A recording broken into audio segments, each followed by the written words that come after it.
I'm going to read you a newspaper ad that was taken out in the July 3, 1875 edition of the Herald, the Melbourne newspaper that preceded the Herald Sun.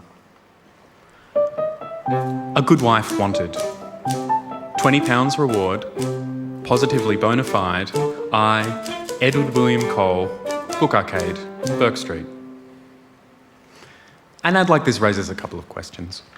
The first of which is, who was this man who would advertise for a wife?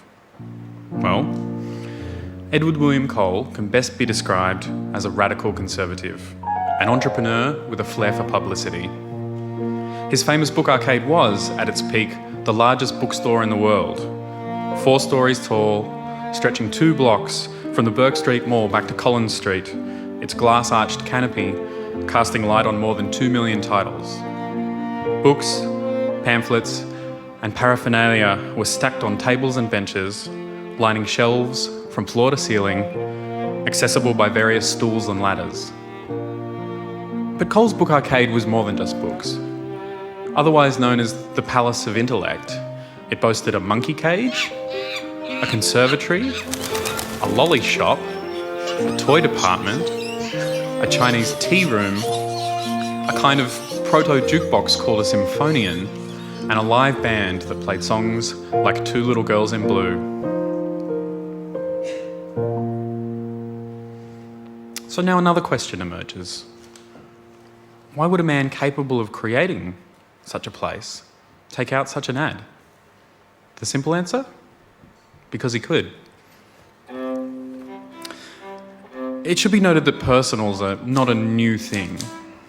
They're as old as the newspaper itself, or at least as old as the classified section. They form a central part of the tradition of matrimonial services dating back to the 1700s, of which internet dating is simply the latest incarnation. To put it simply, Edward Cole's ad was the 19th century equivalent of an OkCupid profile. You can just imagine him composing it with his secretary. A good wife wanted. No, scratch that.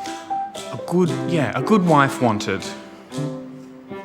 She should be a spinster, 35 or 36 years old, good-tempered and intelligent, honest and truthful, sober and chaste, neat but not extravagantly dressed. These are the qualities he sought in his candidates. But how did the candidates themselves, that is, the society women of pre-Federation Australia, take the ad? What did someone like Eliza Frances Jordan think, sitting by a river on the outskirts of Hobart, her older sister reading her the paper?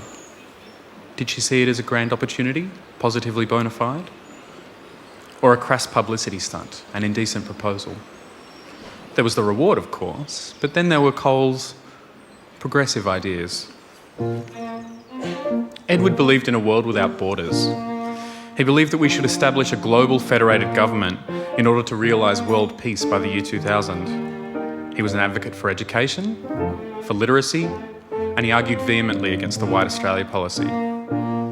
Whatever Eliza thought of these ideas, and whatever she thought of the ad itself, she sent a reply.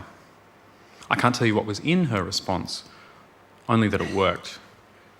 Edward wrote her immediately, "I think your letter is a very sensible one." They were married within the month and were together for more than 30 years.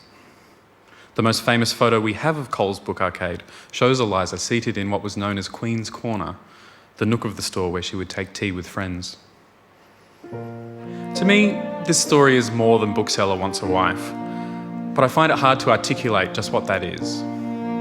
I want to say it's a timeless search for love, but then a period detail gets in the way, like a chaste spinster or a sensible husband.